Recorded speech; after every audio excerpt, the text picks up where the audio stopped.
say Harlan Clark is best for banks, or they provide best information for banks? Yeah, I wouldn't say best, because small. There's easily 10 companies that are big players in the bank modeled leads space.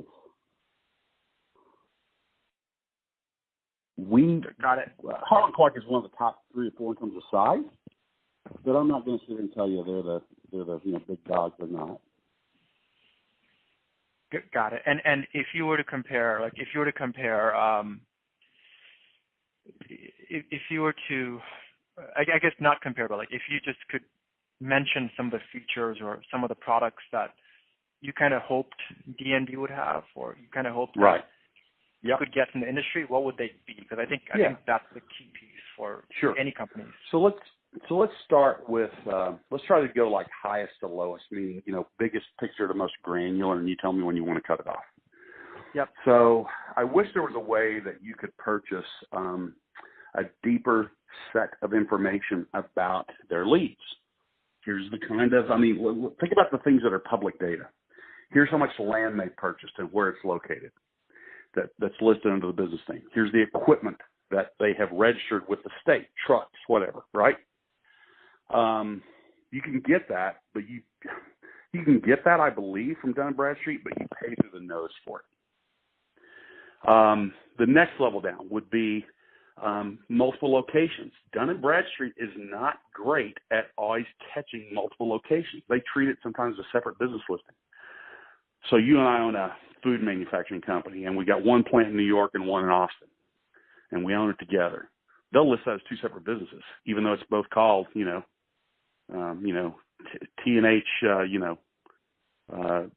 soda.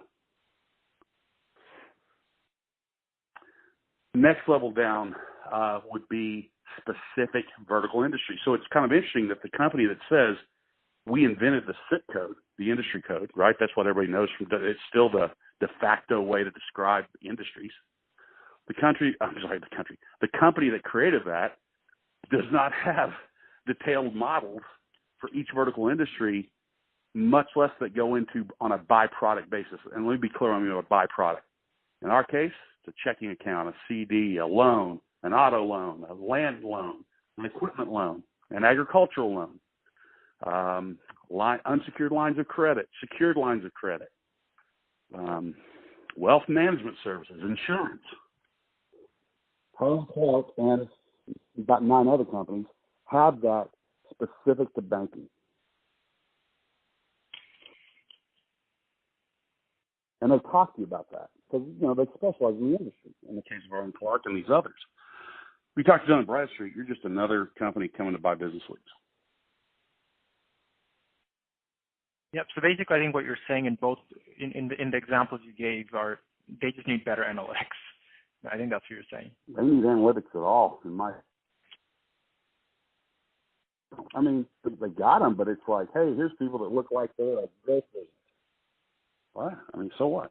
Here's their credit. I can get that from anybody. What I can't get from anybody is here's the best list, the most up-to-date list of businesses that have just opened. So back when I was at Sprint, not that you care the company, we were selling wireless, broadband, et cetera. And so the best time to get business is when they open their doors, right? And so first thing you do is you typically call the utility companies, and nowadays it would be you call the broadband company. Maybe it went before after you call the electric, but back then not so much, right? And once you've made that decision, you're done for a year or 2 years. And so we wanted to get in there first. Welcome to your new home. Before you're even here, let's get you set up. And that's where D&B shines. They would know that business before anybody else. Yep. No, understood. Okay. Todd, I don't have any other questions. If you have any other suggestions or recommendations, I'm happy to just kind of listen. But this has been very helpful. I do want to mention that. Okay. Well, I certainly don't want to waste any of your time. I would tell you that I think the company's living on its past reputation, and I think that's a problem. They're not where they ought to be. Now, to be clear,